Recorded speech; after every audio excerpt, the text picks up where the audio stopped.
Good morning and welcome to our first broadcast coming direct from Reform UK's new headquarters here in Westminster. I just wish I was in a better mood, because I'm not. We alone, over the course of the last 48 hours, have been putting out criticisms of the Online Safety Act, an act that has come into being in several stages over the last 2 years. On the 25th of July, the last phase kicked in. Already, we are seeing censorship, and we are deeply worried as a party about the implications for free speech, the future of social media.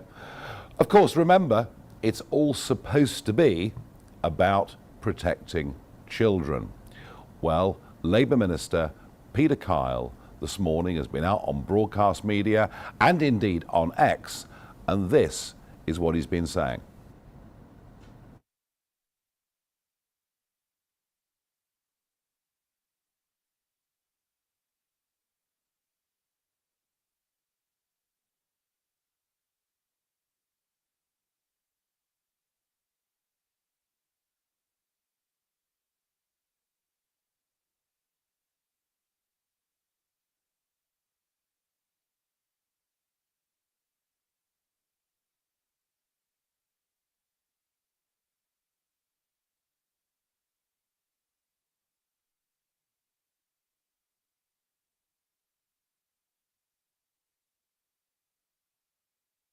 So make no mistake. This is a major leap. You're going to stick to the fact that you said that. I see that Nigel Farage is already saying that he's going to overturn these laws. So, you know, we have people out there who are extreme pornographers, peddling hate, peddling violence. Nigel Farage is on their side. Make no mistake about it. If people like Jimmy Savile were alive today, he'd be perpetrating his crimes online. And Nigel Farage is saying that he's on their side. I'm sorry. Not the side of children who are... I'm going to ask you to clarify. Do you honestly think to say Nigel Farage is on Jimmy Savile's side? When it comes to online activity, we have seen unfettered access of adults to children via social media. When we put in the age verification, it stops strange adults getting in touch with children.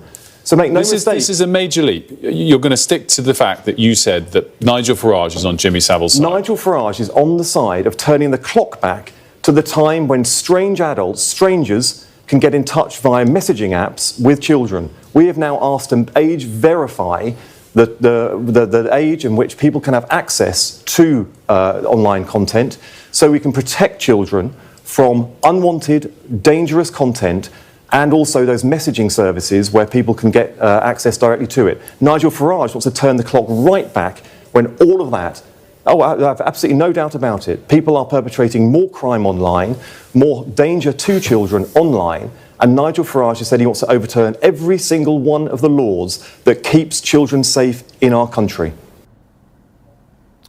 Well, this is so absolutely disgusting that it's almost beyond belief. Just how low can a Labour government sink in its desperation? Yes, of course, they're in trouble. They're well behind us in the opinion polls. But frankly, to say that I would do anything that would in any way aid and abet people like Jimmy Savile is frankly just, it's so below the belt, it's almost not true. But all of this is, of course, deflection.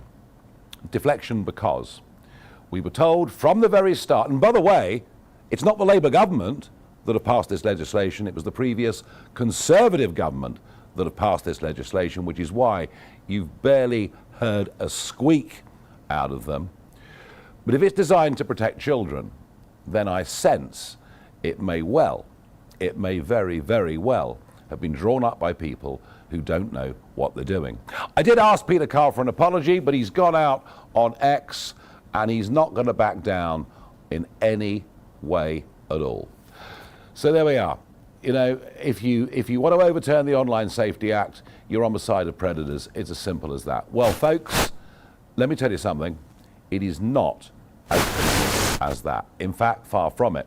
In fact, my worry, our worry as a party, is that in fact what this will do is spend far more time regulating what adults can say. Oh, and by the way, isn't it ironic that 16 and 17-year-olds will now find it impossible to access all sorts of material on the internet, including current affairs and politics, and yet Labour want to give them the vote. Well, I'm joined in the studio by somebody who actually does understand the online world, does understand the tech world. I'm joined by our own Zia Youssef. Zia, let's just start to begin with this idea that somehow it's going to protect children. You mentioned to me yesterday the number of people moving to VPNs. I can show you a graphic now on the screen. There's been a massive increase in people going to VPNs. What does this actually mean, Zia? So a VPN is a virtual private network. What it allows people to do, including kids, is to spoof, basically trick a website into making it look like that user is from a totally different location. So you can go on a VPN, happy as Larry, tap Holland, Denmark, USA, whatever it may be. And as soon as you've done that, you defeat not just these age controls that this legislation has brought in, but it also defeats, really important, and if you're a parent, it's really important you know this, if you're using your internet service provider's parental controls or monitoring systems, the ones that Sky, Broadband, BT, they'll provide you, it defeats those too. And as you said, it is the tech-savvy 13, 14, 15, 16-year-olds who will run rings around these ministers who, frankly, dinosaurs, who don't get this stuff. And I want to go a step further than that. Not only does it send young people to VPNs, which also then, by the way, takes them in much more likely to go into places, the dark web, which make the ordinary web, not that there aren't horrors there, pale in comparison. It's a nightmarish hellscape. When we talk about protecting predators, let's talk about that. You know, Katie Lamb's speech in the House of Commons, where supposedly you're protected by parliamentary privilege, where she excoriated the record of people who covered up the appalling rape gangs, that's been censored. The transcript, the legal transcript of one of the rape gang legal transcripts that was retweeted by Elon Musk, that has been censored. Yes, even Elon Musk's own post has been censored already, and all of this has happened within the first 2 or 3 days. Correct, and one of the reasons this is happening, even on X, by the way, where you've got a hero like Elon that basically owns the whole thing, one of the things this Orwellian piece of legislation does, Nigel, is it makes the incentives for any social media company and management team skewed so that they're just going to over-censor. So 10% of global revenues is one of the penalties, jail time for management teams. And, you know, the notion that this is just about child safety, you'll have to explain to us why Section 44 of the Act exists, which allows a single government minister, a single Secretary of State, to unilaterally order Ofcom to rewrite the rules on a whim without parliamentary scrutiny. You'd have to explain why Section 179 exists, which creates a threshold where it is illegal to say something you know to be false, which causes non-trivial psychological harm. Think about that as a threshold relative to incitement for violence. And by the way, we know this Labour government, and I know it's the Tories who birthed all of this and passed it, this Labour government love locking people up for things that they say. So you'll notice nothing we've talked about involves making British people safe. And I know you're in a bad mood, quite rightly, for the disgusting slur on you, but Reform is leading in the polls at 34%. You are favourite to be the next Prime Minister, the most popular political leader in this country. And what Labour are saying is, if you are a British person who is worried about this authoritarian clampdown on freedom of speech, you are on the side of sexual predators. It's utterly disgusting.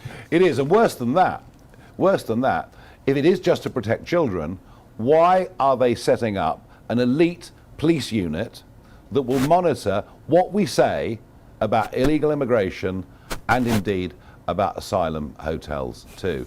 And I was very interesting that Jonathan Hall, KC, who is our terrorism czar, he said very, very clearly this morning on LBC, I think it was, I'm afraid the Online Safety Act is not going to be the solution. So, Peter Kyle, I ask you, is the government's own terrorism czar on the side of Jimmy Savile as well? Well, you know what? I've asked for an apology. We're not going to get one. I think perhaps the best thing we can do is to sign the petition to repeal the Online Safety Act. That's what I'm going to do today. I think it makes sense. I'm deeply worried about the implications for free speech.